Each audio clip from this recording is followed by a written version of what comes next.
All right, for more on this, we are being joined by Renata Segura, Director of Latin America and the Caribbean Program at the International Crisis Group. She's joining us from New York. Thank you so much for joining us on WION.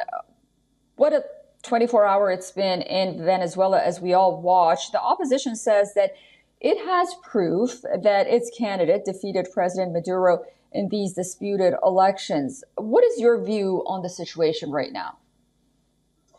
Yes, things are very tense at this moment in Venezuela. As your report was saying, there have been massive protests since yesterday. They have calmed down a little bit this early morning, but the opposition leaders yesterday called Venezuelans to come out to the streets today at noon. It's supposed to be a kind of controlled demonstration for only an hour, but we'll see if that remains planned.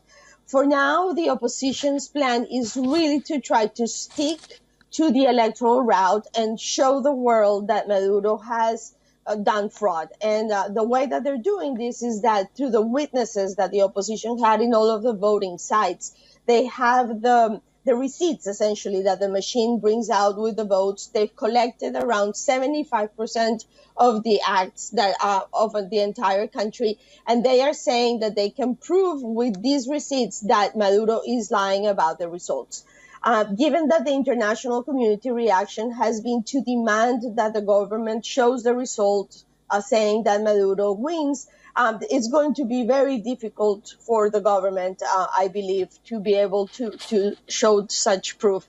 So the possibility that the protests continue and that the international isolation of Caracas remains even deeper, it's very, very likely.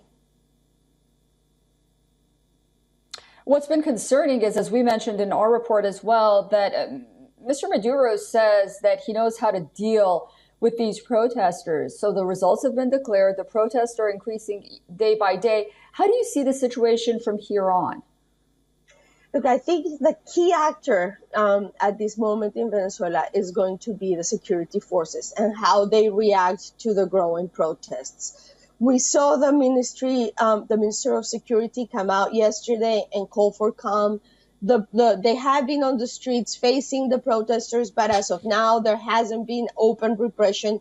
We are getting reports of around 5 people dead and around 100 people detained, but it's not clear that it has been the security forces that have shot at them.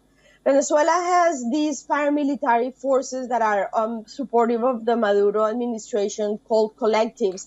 And we saw yesterday many of these collectives shooting at the air, being a little bit more aggressive than the security forces. But I think in the developments today, we will have to see how decided the security forces are to actually repress as they've done in the past, or if maybe they're seeing the writing on the wall and thinking they are not going to cross that line. Yeah, it was very interesting to see videos online where some security forces or local police were taking off their uniforms and joining the protests. So we see U.S. and many neighbors of Venezuela calling out Maduro after the results. But again, countries like Russia and China have stuck to their stance and are backing Maduro. What about this on the international front? Yes, I mean, I think it was fairly predictable that those people that have been allies of Maduro from the beginning were going to, endorse his win with no hesitations. But I think it is very important that in general, Latin America, with the exception of Cuba and Honduras, has taken this position of asking to see the electoral proof before endorsing Maduro. It's going to be very difficult for Venezuela to continue to govern when you have 80% of the population against you and the entire neighborhood. I think we're going to have to very closely watch what happens with Brazil and Colombia, which are the 2 neighboring countries of Venezuela that have more of a stake. Obviously, one of the worries is that if Maduro remains in power and the economic crisis continues, we're going to see a new wave of migration.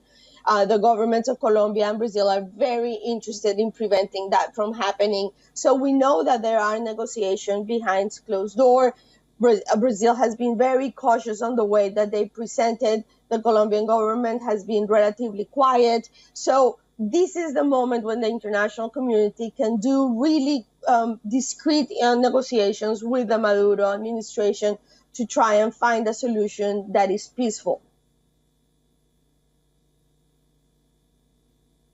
Renata Segura, thank you so much for joining us on WION and for your insight. We'll be watching this story very closely as it develops, and I look forward to speaking to you again soon. Thank you so much for having me.